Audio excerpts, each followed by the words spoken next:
C'est quoi? Tout recommence ailleurs. C'est ça, Qu'est-ce qui recommence ailleurs? la vie. Très bien. En fait, tout recommence ailleurs. Et si tu croyais que c'était la fin, dis-toi que c'est le nouveau départ.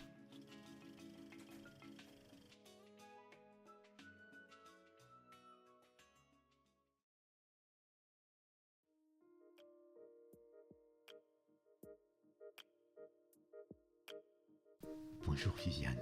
Bonjour Moussa, ça va? Ça va super bien. C'est quoi? Tout recommence ailleurs. C'est ça, Qu'est-ce qui recommence ailleurs? la vie. Très bien.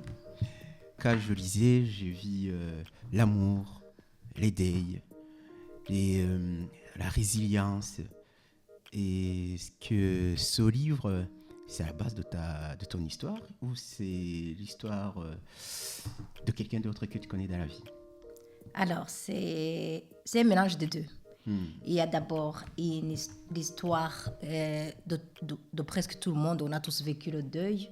On est passé par des périodes où on a perdu quelqu'un qu'on aime, une personne qu'on aime vraiment. Et c'est aussi de la fiction, parce que cette femme, elle n'existe pas dans la vraie vie. Mais c'est une histoire basée sur la vie en général. Une femme qui perd l'amour et puis qui doit apprendre à vivre avec et à survivre et finalement à se relever, parce que c'est toujours comme ça, on passe par des périodes difficiles, on perd un être cher, on pleure et après on revit, on apprend à revivre. Alors, avant de commencer, est-ce que tu peux te présenter de la façon dont tu as envie qu'on te reconnaisse? Ah voilà, je m'appelle Viviane Ouzaïsenga, c'est mon nom de famille, mais ici, c'est Viviane Mouza, c'est le nom de mon père raccourci et de mon nom, Nhubito Ouzaïsenga. Si je prends les initiales, ça donne Mouza. Alors, je suis mère de 3 enfants, je vis ici en Belgique, je suis née au Rwanda. Tu es Et rwandaise. je suis rwandaise. Et j'aime le dire, j'ai du sang congolaise parce que mon père est né au Congo. Mon père parlait lingala, ma grand-mère parlait lingala. Et voilà. Je me dis, j'ai un peu du sang congolaise, même si mon père est rwandais. Et voilà, je suis passionnée par l'écriture et les livres. Ma mère m'a offert mon premier livre à 5 ans. J'ai appris à lire à la maison. Alors, est-ce que c'est à partir de là qu'on peut se dire que c'est ce qui fait que tu es écrivaine maintenant? Je pense oui, je le dois à ma mère, oui. Alors, dites-nous, d'où vient l'inspiration de Cassandra? C'est une longue histoire. C'est une femme. Moi, quand j'ai commencé à écrire, c'était en 2017. Je dis, ça fait des années que j'ai conçu ce bébé. Et c'était une façon de me défouler, d'écrire mes émotions, mes sentiments. Et puis j'imaginais une femme qui vivait une vie là-bas et qui passait par des périodes difficiles. L'histoire, au départ, j'avais fait un plan, mais au milieu, ça changeait. Donc, vraiment, c'est une fiction. Parce que chaque fois, je me levais, j'avais une nouvelle inspiration, je me disais, je ne veux pas que ça finisse comme ça, il faut que je change. C'est ça aussi, d'être un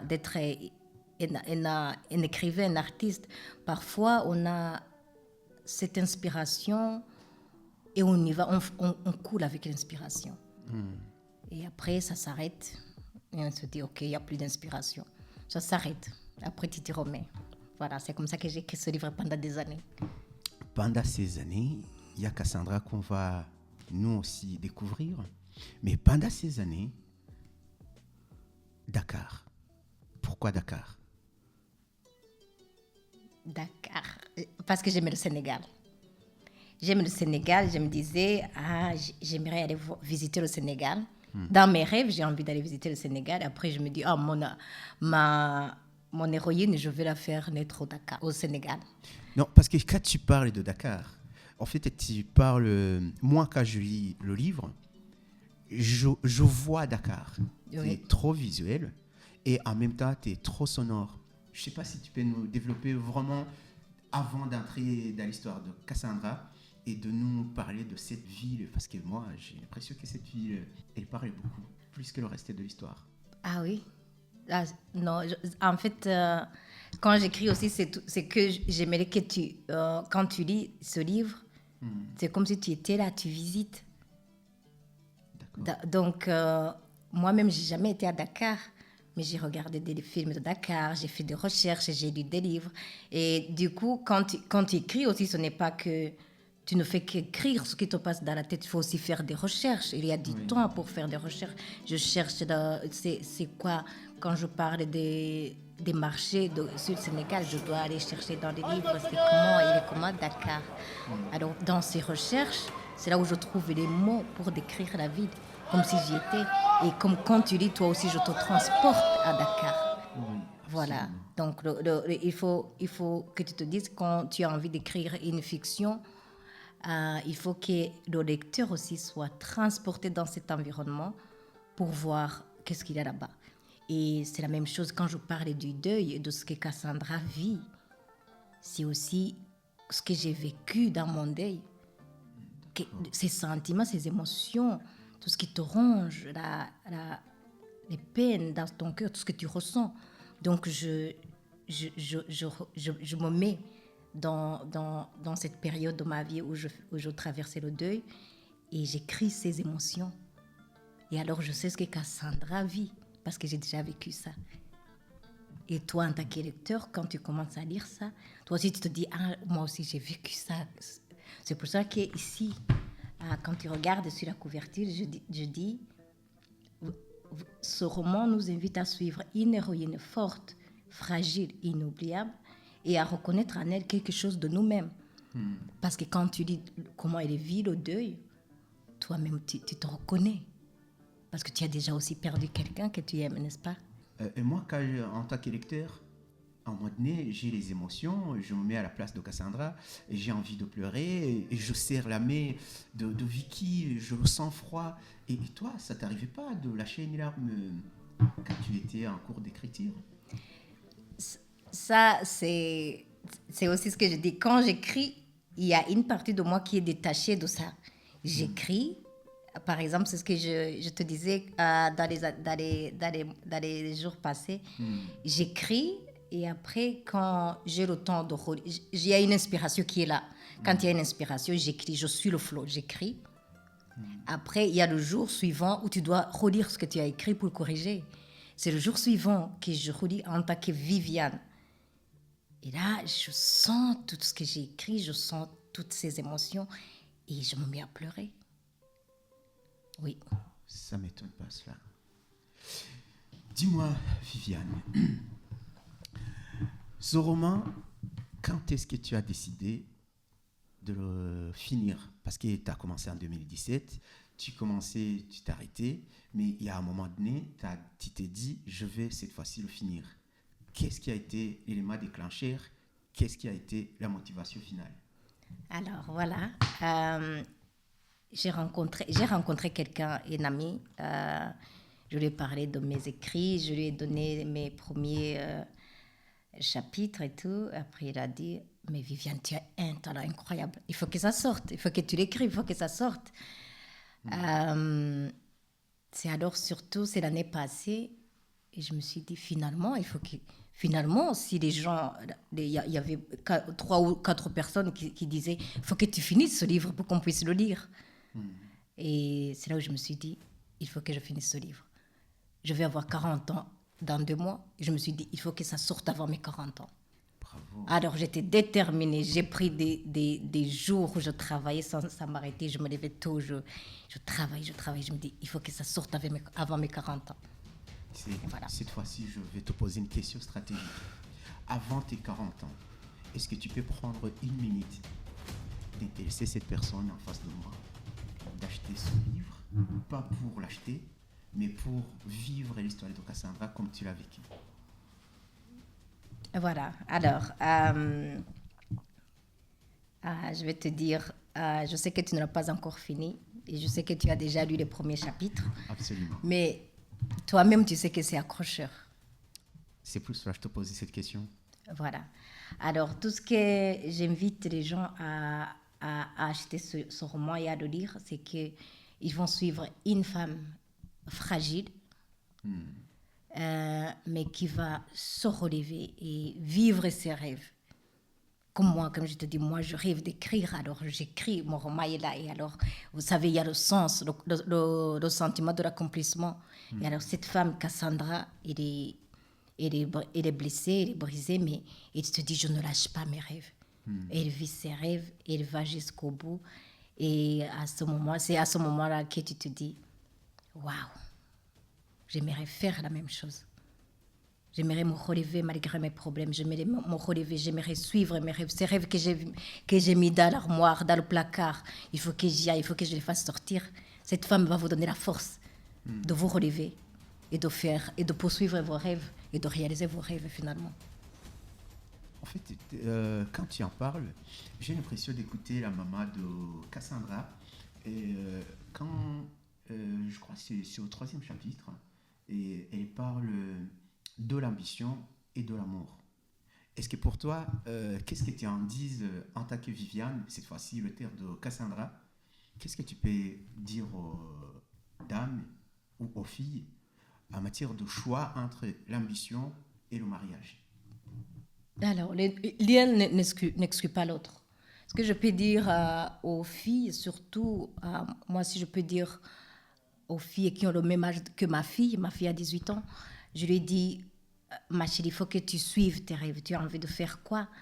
Parce que nous, on a grandi dans l'époque où on disait, le diplôme d'une femme, c'est mari. Je ne suis pas d'accord avec ça. C'est une phrase que je ne dirai jamais à ma fille. C'est ce qui fait que ta Cassandra, tu lui as donné une bourse de... C'est quoi? Qu'est-ce qu'elle fait au fait d'ailleurs comme formation? Elle est biochimiste. Elle est biochimiste. Oui. Comme Viviane. Moi, je suis chimiste. Ah, oui. Tu es chimiste, elle est biochimiste. Oui. Et c'est quoi la différence, au fait? La différence, c'est que la chimie, c'est surtout, qu'est-ce que je vais dire, les produits chimiques et tout ça. Mais la biochimie, c'est la chimie mélangée à de la biologie. Donc, oui. Et donc, c'est cette motivation que tu donnes à ta propre fille. Et c'est ce qui fait que Cassandra a sa bourse de doctorat à Paris, qu'elle doit décider soit si elle reste pour son mariage avec Victoire, ou si il va venir pour finir son doctorat. C'est ce que je dis, c'est ce que je disais encore à ma fille. Je dis, si tu trouves l'amour, si c'est le vrai amour, il va t'attendre, il t'attendra. Il t'accompagnera dans tes rêves, il t'accompagnera dans tes ambitions. Je dis à ma fille, tu ne dois jamais abandonner tes rêves pour l'amour, parce que si cet amour est vraiment l'amour, il va te soutenir, il va te pousser, il va te dire, allez ma fille, vas-y, allez mon amour, parce que c'est un amour. Si tu rencontres ton fiancé ou ton futur mari, tu dis, Cassandra, elle veut aller faire ses études, et son fiancé Victor lui dit, il faut y aller, vas-y, je te suis, je te soutiens. Et c'est cet amour-là qui la faisait se sentir vraiment épanoui, parce qu'il sait que cet amour va la soutenir dans ses études, et elle va partir, elle va revenir, et elle va épouser l'amour de sa vie. Et c'est cet amour qui va l'accompagner. Il ne faut pas qu'elle abandonne ses rêves pour l'amour. Si l'amour te fait, comme on dit en anglais, shrinker, ce n'est pas l'amour. Parce que l'amour, ça te fait t'épanouir. Donc, le diplôme d'une femme, ce n'est pas un mari. Le diplôme, si tu veux être épanoui, tu commences par t'épanouir dans tes rêves. Et l'amour, il va te trouver. L'amour, il va te trouver ou dans tes études, ou il va t'accompagner. Je préfère ça, les deux. L'un n'exclut pas l'autre. L'ambition n'exclut pas l'amour, l'amour n'exclut pas l'ambition. Il faut que tu trouves la bonne personne. Oui, et là se pose aussi une autre question. Comment trouver la bonne personne? Et si je prends par exemple l'histoire de Cassandra, moi je dirais que peut-être Peter c'était la bonne personne parce que c'est l'ami d'enfance et qui vient consoler et consolider Cassandra. En même temps, il y a d'autres qui penseront que c'est mieux Vicky. Mais Vicky, en même temps, on est prêt à lui faire attendre. Et à la fin, on voit des rencontres avec Danny. Danny, c'est au bout de 3 semaines. Il vient de provoquer, comme je racontais tout à l'heure. Moi, quand je lis le bouquin, j'ai l'impression que Danny, il a orchestré l'accident. Il a fait exprès pour avoir ses premiers contacts avec Cassandra. Et plus tard, et quand tu vas voir aussi comment Cassandra accepte Danny au bout de 3 semaines, voir comment c'est qui l'autre, l'ami de Danny qui va se mettre dans l'affaire, plus David, enfin, je récite tous les mecs de la vie de Cassandra, et à la fin du compte, on se dit, c'est quoi le bon choix? Ah, mais quand on est une femme, on est entouré par des hommes. C'est la même chose. Les hommes sont entourés par les femmes sont entourées par des hommes. C'est comme ça, n'est-ce pas? Et c'est quoi le bon choix et c'est comment bien choisir? Alors là, c'est une question un peu compliquée. Je ne suis pas la bonne personne pour parler des bons choix, mais je me dis, la personne qui t'accompagne vraiment, qui te comprend, qui sait ce que tu veux et qui te dit vas-y, c'est ça la vraie personne. Par exemple, moi je me dis, moi j'aime écrire, c'est vrai, mais j'ai une vie, j'ai des enfants, j'ai un travail, j'ai une carrière. Et si quelqu'un veut, si je me dis quelqu'un il veut de moi, ou bien je rencontre quelqu'un, ça sera quelqu'un qui comprend mes ambitions, qui comprend ce que je fais. Par exemple, j'écris en français ou j'écris en anglais. Si je rencontre une personne qui ne connaît pas le français ou qui ne connaît pas l'anglais, tu penses que cette personne va m'accompagner dans mes rêves? Et peut-être la personne va apprendre pour te suivre. Et tu y crois, toi? Tu me poses la question de croire. Et moi, j'y crois. Moi, j'y crois parce que, enfin, si tu veux vraiment que je te donne mon point de vue, moi, je pense que l'amour, c'est comme toute autre opportunité. Et chaque opportunité, pour bien la gérer, il faut s'y préparer en amont. Et quand ce qu'on appelle la chance arrive, et c'est le moment où soit cette personne arrive, ou cette opportunité, je ne sais pas dans quel domaine arrive. Et quand ça arrive au moment où tu es préparé, et c'est ça ce que moi j'appelle la chance. Et donc, je crois qu'on peut ne pas, on peut ne pas parler la même langue avec la personne. Et on peut même ne pas avoir la même vision avec la personne. Et moi, je pense que ce qui compte tout simplement, c'est que la personne t'accepte tel que t'es. C'est comme ça que je vois l'amour. Oui, la personne t'accepte, oui. Mais est-ce qu'elle te soutient?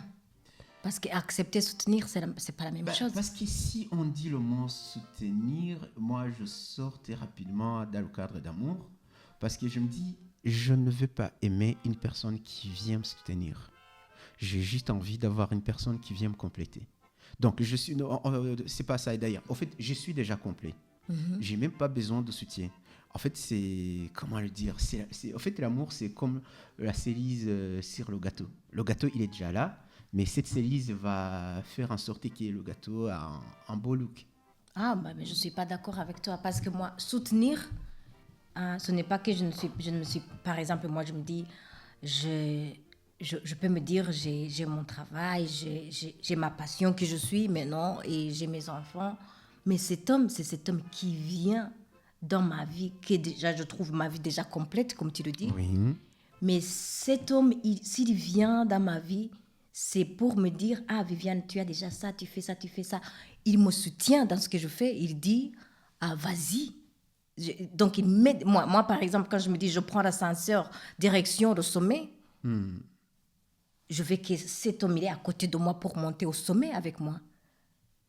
Oui, je suis d'accord, mais cet homme, c'est pas parce qu'il est là que tu dois monter. Par contre, en fait, le seul rôle de cet homme, ou de l'amour, comme on peut dire, c'est qu'en fait, quand la personne est là, ça te fait du bien. Le fait que ça te fait du bien, ça te génère de l'énergie. En fait, plus la personne est là, il te facilite.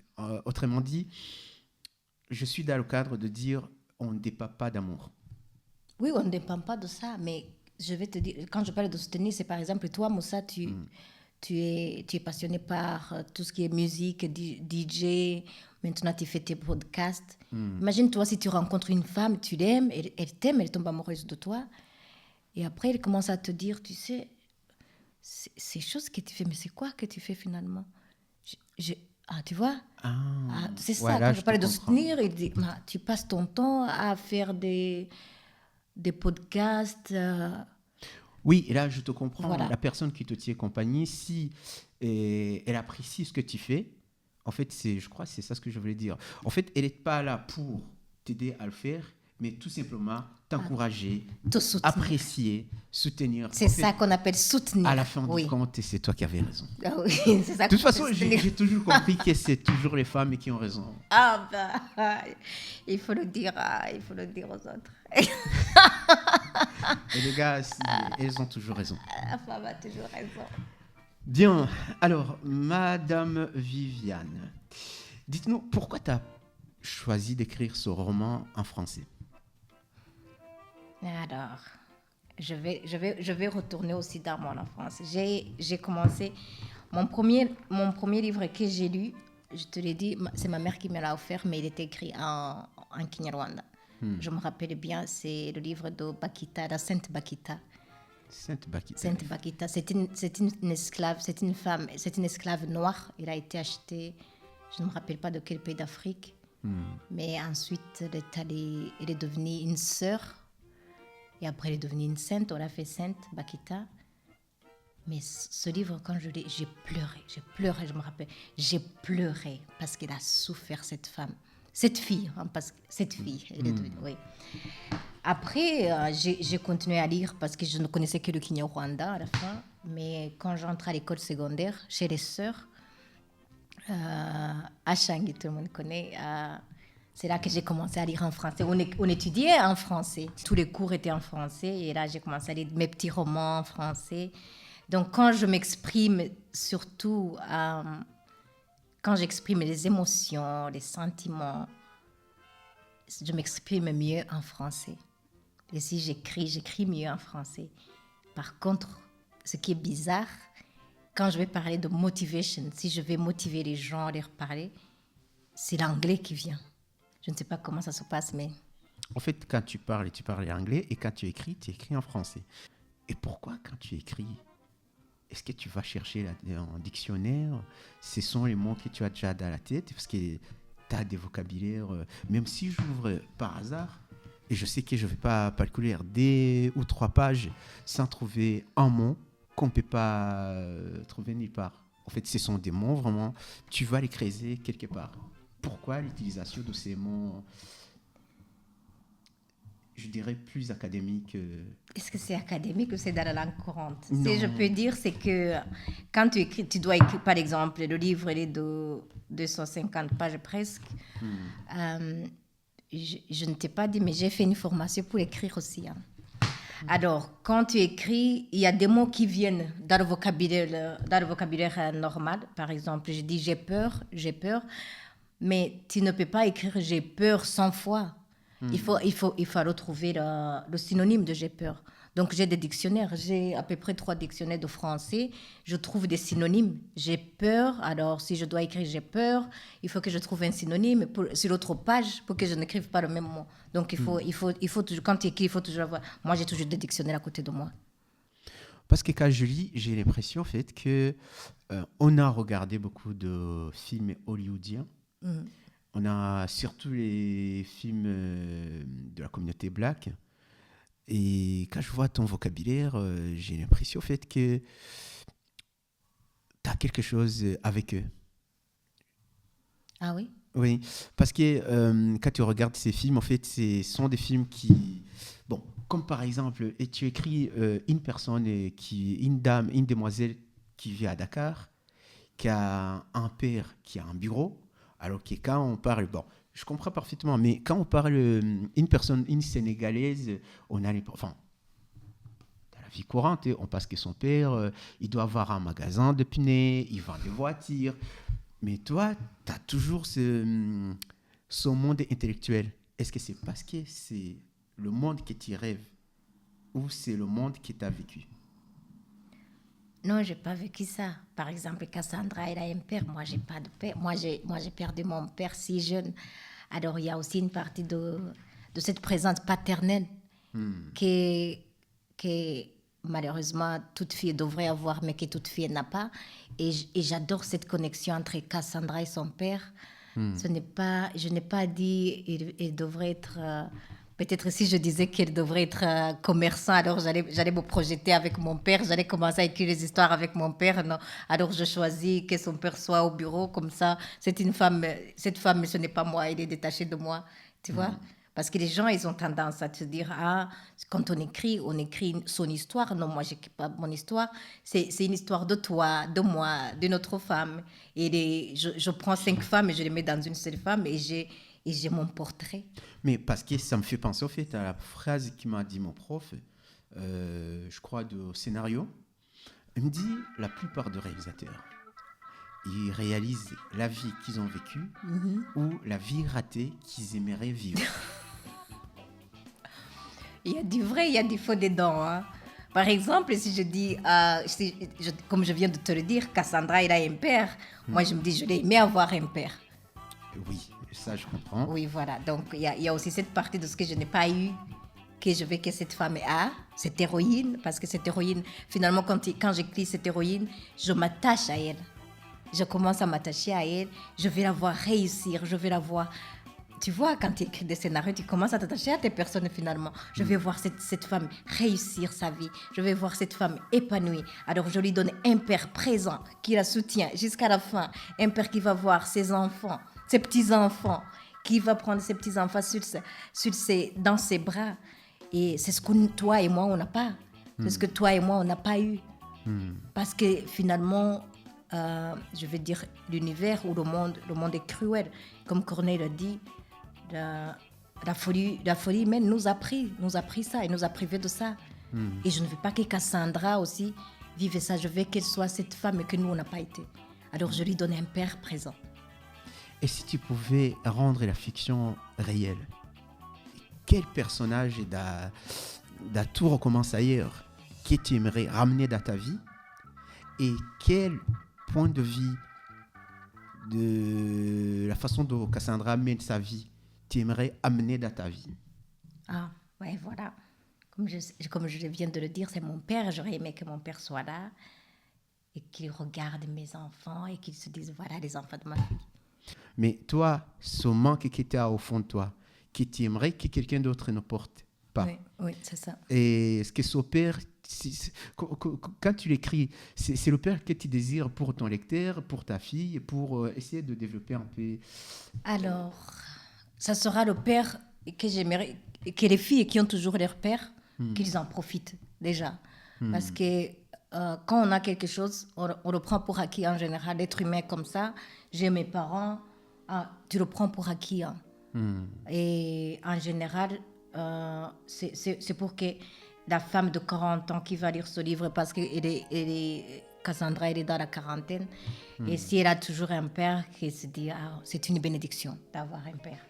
Et c'est aussi pour moi, j'ai la chance pour mes enfants, pour mes filles, ils ont des pères formidables. Par exemple, ma fille, je lui dis, à chaque fois qu'on parle, j'aime lui parler de mon père, et je lui dis, tu as la chance d'avoir un père formidable, un père qui est présent, qui te soutient et qui t'écoute. À 18 ans, je l'ai aimé avoir ça. Alors je lui dis, tant que tu as ça, profite. Profite de sa présence, de ses conseils. Si tu as un problème, va lui demander. Et c'est un vide qu'on n'arrive pas à combler, mais avec la vie, on avance. Comme on l'a dit, la résilience, on avance.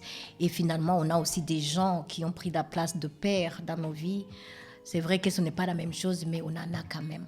Donc, c'est de la gratitude d'avoir des parents. C'est de la gratitude d'avoir des parents à 40 ans, 45 ans, 50 ans. Tu connais, nous les Rwandais, la plupart d'entre nous, ils ont perdu les parents, on est des orphelins. Mais c'est pour dire à ces femmes qui ont toujours les pères, profitez-en.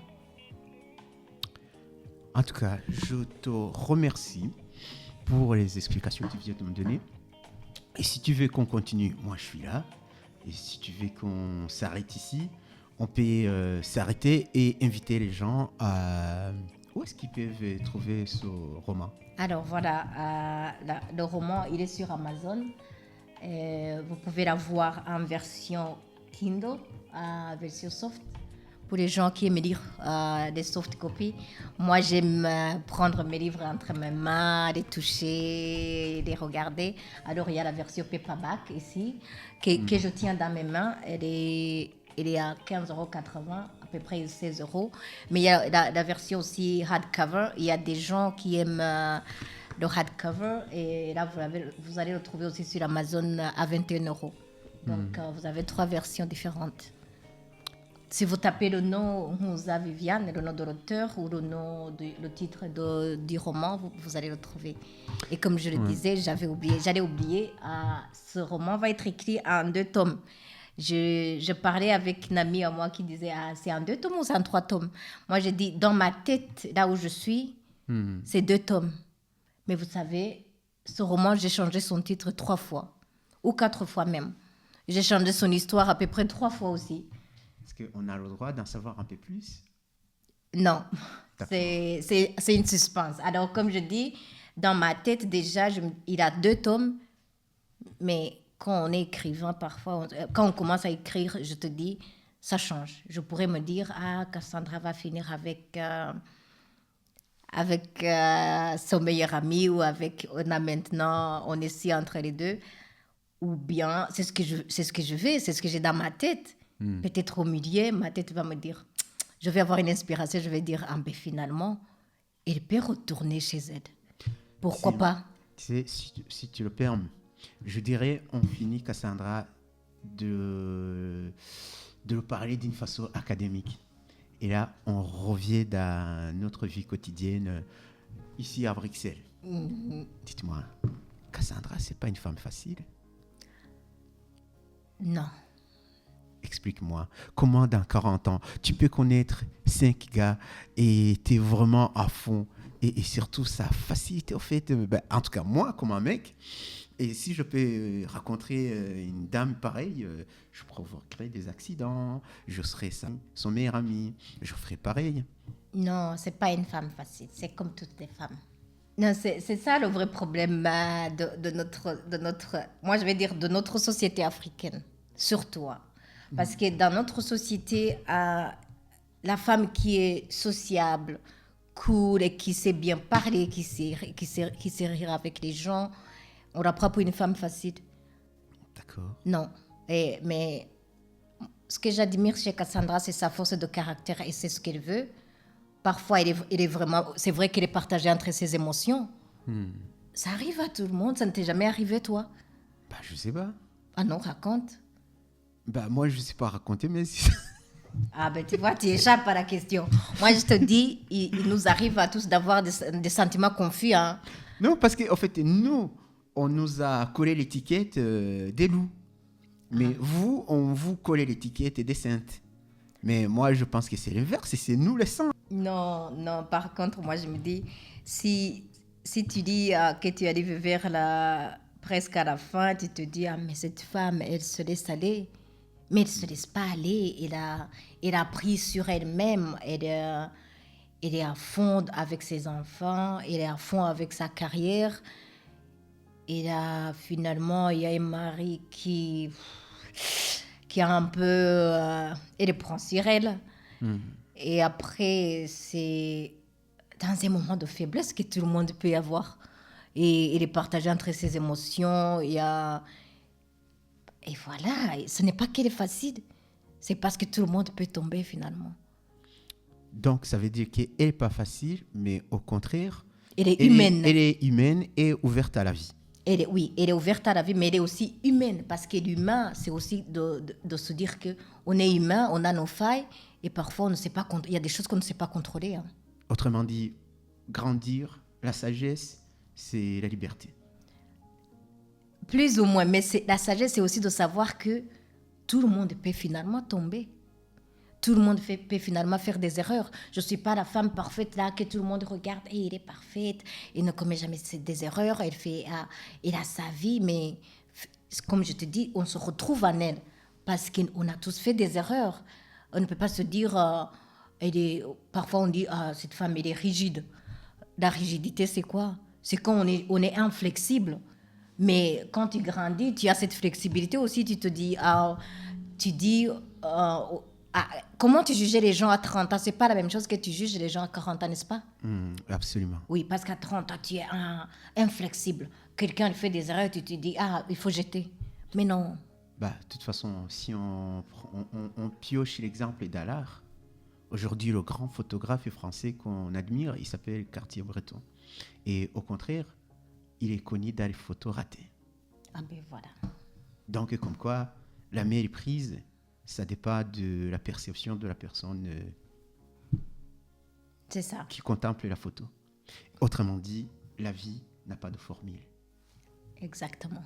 Je suis d'accord avec toi. Moi, j'ai envie de te dire, si tu as envie, on pourra faire la deuxième version de ce podcast. Et avant de nous quitter, je te laisse la parole.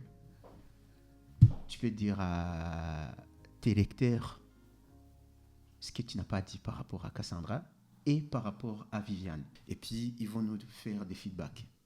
Voilà, donc le message de Cassandra, c'est un message surtout pour les femmes, pour les dire, vous êtes capables, vous avez des ambitions, vous avez des rêves, courez vers vos rêves. Vos rêves, ils ne viendront pas se jeter sur vous, mais courez vers vos rêves. Poursuivez vos rêves. Ne baissez jamais les bras, même quand ça devient difficile. On dit souvent quand ça devient difficile, c'est parce que c'est presque à la fin. Et il y a un quote que j'aime surtout d'Albert Einstein. It's in the middle of difficulty, there is opportunity. Absolument. À chaque fois qu'il y a des difficultés, c'est qu'il y a aussi des opportunités dedans. Il ne faut jamais baisser les bras. C'est un message de Cassandra aux femmes et aux lecteurs qui vont lire ce roman. Je vous conseille vraiment de le lire jusqu'à la fin. Et le message de moi, c'est aussi la même chose que Cassandra.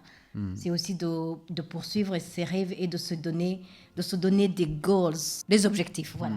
Si vous avez des objectifs, fixez-vous des objectifs. Moi, je me dis, comme je te disais, moi, je me suis dit, ce livre, il doit sortir avant mes 40 ans. Quand tu te fixes des objectifs faisables aussi, il ne faut pas qu'on se fixe des objectifs, placer la barre trop haut. Il faut toujours faire des objectifs faisables. Il faut s'y tenir et il faut se donner des deadlines.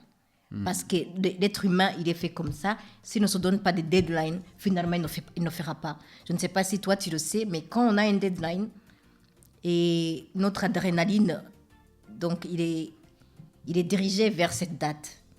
Et ça te donne la force et l'énergie de beating the deadline. Oui. Voilà. Si vous avez des goals, si vous avez des objectifs sans deadline, finalement, ça ne marche pas. C'est ce que je me dis. Il faut aussi avoir le commitment.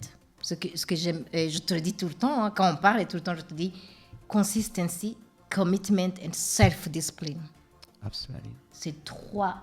Comment on le dit en français? Comment on peut le dire en français? La consistance. La discipline. La discipline. Commitment, c'est... Ah bon, commitment. Voilà, on va le chercher après. Ouais, on va le chercher après. Oui, et alors, c'est-à-dire, c'est vraiment trois ingrédients. Et j'allais oublier la détermination. Il faut être déterminé. Si vous n'êtes pas déterminé, vous allez rencontrer des obstacles et vous allez vous dire, oh non, je ne peux pas. Alors, la détermination, c'est aussi une arme. Je l'ai écrit ici. Je l'ai écrit dans mon bouquin. J'ai rencontré une personne qui m'a dit, et il m'a impressionné. Et après, je lui ai demandé, mais comment tu arrives à faire ça? Il m'a dit, Viviane, quand tu es déterminée à faire quelque chose, tu y arrives. Il avait raison. Peu importe le temps que ça va te prendre, si tu es déterminé, c'est une arme extraordinaire. Ici, j'ai écrit, il m'a appris que la détermination est une arme extraordinaire capable de mener jusqu'au sommet. Au sommet de quoi? De tes rêves, finalement. Oui. De toute façon, tu te bats contre toi-même. Il n'y a pas d'autre ennemi. Il n'y a pas d'autre ennemi. C'est contre moi-même. Comme je te le dis, c'est la discipline. La discipline, c'est quelque chose de compliqué. C'est toi-même, personne d'autre.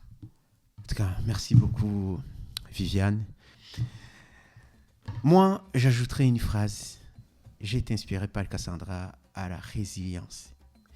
Voilà. Et reprenant son titre, tout recommence ailleurs. Et si tu croyais que c'était la fin, dis-toi que c'est le nouveau départ. Merci. Exactement. À la prochaine.